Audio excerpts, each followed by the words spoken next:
ನಮಸ್ಕಾರ ಗೆಳೆಯರ, ನಿಮಗೆ ಹಾರರ್ ಮತ್ತು ಮಿಸ್ಟ್ರಿ ಮೂವಿನ ನೋಡೋದಕ್ಕೆ ಇಷ್ಟ ಆಗಿದ್ರೆ ಈ ಚಾನಲ್ ಅನ್ನ ಸಬ್ಸ್ಕ್ರೈಬ್ ಮಾಡಿ. ನಾನಿವತ್ತು ಹೇಳ್ತಿರುವಂತ ಮೂವಿ ಹೆಸರು ದಿ ಬಾಯ್. ದ ಬಾಯ್ ಅನ್ನೋ ಈ ಮೂವಿ ಹಾರರ್ ಮತ್ತು ಮಿಸ್ಟ್ರಿ ಮೇಲೆ ಬೇಸ್ ಆಗಿದೆ.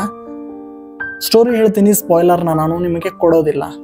ಸ್ಪಾಯ್ಲರ್ನ ಕೊಟ್ರೆ ಸಿನಿಮಾ ನೋಡುವಾಗ ಮಜಾ ಬರೋದಿಲ್ಲ, ಅದಕ್ಕೆ ನಾನು ಸ್ಪಾಯ್ಲರ್ನ ಕೊಡೋದಿಲ್ಲ. ಸ್ಟೋರಿ ಹೇಳ್ತೀನಿ ಕೇಳಿ. ದಿ ಗ್ರೇಟ ಅಂತ ಇರ್ತಾಳೆ, ಅವಳು ನಿಮ್ಮ ಅತ್ತಿಗೆ ಪ್ಲೀಸ್, ಯಾಕೆಂದ್ರೆ ಅವಳು ಸುಂದರವಾಗಿರ್ತಾಳೆ.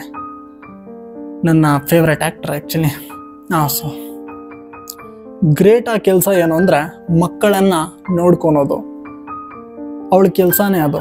ಒಂದು ಕಾಡಿರುತ್ತೆ, ಕಾಡಲ್ಲಿ ಒಂದು ಸುಂದರವಾದ ಮನೆ ಇರುತ್ತೆ, ಬಟ್ ರಾತ್ರಿ ಹೊತ್ತು ಅದು ಭಯಂಕರವಾಗಿರುತ್ತೆ. ಅವಳು ಅಲ್ಲಿ ಕೆಲಸಕ್ಕೆ ಅಂತ ಬಂದಿರ್ತಾಳೆ. ಅಲ್ಲಿ ಅಜ್ಜ ಅಜ್ಜಿ ಇರ್ತಾರೆ. ಆ ಅಜ್ಜಾಜಿ ನಮ್ಮ ಒಂದು ಮಗುನ ನೀನು ಕೆಲವು ದಿವಸಗಳ ತನಕ ನೋಡ್ಕೋಬೇಕು ಅಂತ ಅಂತಾರೆ. ಗ್ರೇಟಾ ಇದಕ್ಕೆ ಒಪ್ಕೊಳ್ತಾಳೆ. ಆ ಅಜ್ಜಿ ಜಾಸ್ತಿ ದುಡ್ಡು ಬೇರೆ ಕೊಡ್ತೀನಿ ಅಂತಾರೆ. ಗ್ರೇಟಾಗೆ ತುಂಬ ಖುಷಿ ಆಗುತ್ತೆ. ಅದಾದ್ಮೇಲೆ ಆ ಅಜ್ಜಿ ಕೆಲವು ಲಿಸ್ಟ್ ಬರೀತಾಳೆ. ಈ ಮಗುಗೆ ಟೈಮ್ಗೆ ಊಟ ಕೊಡಬೇಕು, ಸಾಂಗ್ ಆಡಬೇಕು, ಅದ್ರ ಜೊತೆ ಟೈಮ್ ಸ್ಪೆಂಡ್ ಮಾಡಬೇಕು, ರಾತ್ರಿ ಅದನ್ನು ಮಲಗಿಸಿ ಒಂದು ಮುತ್ತು ಕೊಟ್ಟು ಹೋಗಬೇಕು ಅಂತ. ಗ್ರೇಟಾ ಇದಕ್ಕೆಲ್ಲ ಒಪ್ಕೊಳ್ತಾಳೆ. ಬಟ್ ಮಗುನ ತೋರಿಸಿ ಅಂದಾಗ ಆ ಅಜ್ಜಿ ಒಂದು ಗೊಂಬೆನ ತೋರಿಸ್ತಾರೆ. ಗೊಂಬೆ ಮಗು ಅಲ್ಲ, ಅದು ಗೊಂಬೆ. ಗ್ರೇಟಾಗಿ ಶಾಕ್ ಆಗುತ್ತೆ. ನಾನು ಮಗುನ ನೋಡ್ಕೊಳಕ್ ಬಂದಿದ್ದು ಗೊಂಬೆನಲ್ಲ, ಆಫ್ಟರ್ ಆಲ್ ಗೊಂಬೆಗಿದೆಲ್ಲ ಯಾಕೆ ಬೇಕು ಅಂತ. ಬಟ್ ಗ್ರೇಟಾ ಏನು ಕ್ವಶನ್ ಕೇಳಲ್ಲ, ಯಾಕಂದ್ರೆ ಅಷ್ಟು ದುಡ್ಡು ಕೊಡ್ತಿರ್ತಾರಲ್ಲ. ಸರಿ ಅಂತಾಳೆ. ಆ ಅಜ್ಜಿ ತಮ್ಮ ಪಾಡಕ್ ತಾವು ಕಾರಲ್ಲಿ ಹೋಗ್ತಾರೆ. ಹೋಗೋಕಿನ ಮುಂಚೆನೂ ಆ ಅಜ್ಜಿ ಇವಳಿಗೆ ವಾರ್ನ್ ಮಾಡಿರ್ತಾಳೆ, ಆ ಲಿಸ್ಟಲ್ಲಿ ಏನೇನಿದೆ ಎಲ್ಲ ಕೆಲಸನೂ ಮಾಡು, ಒಂದು ತಪ್ಪಿಸ್ಬೇಡ ಅಂತ. ಗ್ರೇಟಾ ಇದಕ್ಕೆ ಓಕೆ ಅಂದಿರ್ತಾಳೆ. ಬಟ್ ಅವ್ರು ಹೋದ್ಮೇಲೆ ಇವಳು ಯಾವ ಕೆಲಸನೂ ಮಾಡೋದೇ ಇಲ್ಲ, ಯಾಕೆಂದ್ರೆ ಒಂದು ಗೊಂಬೆಗೋಸ್ಕರ ಅಷ್ಟು ಕೆಲಸ ಯಾಕೆ ಮಾಡಬೇಕು ಅಂತ. ಅದಾದ್ಮೇಲೆ ಕೆಲವು ಸತ್ತಿಗಳು ಆಚ ಕಡೆ ಬರ್ತಾ ಇರ್ತವೆ. ರಾತ್ರಿ ಆದಾಗ ಭಯಂಕರವಾದ ಕನ್ಸುಗಳು.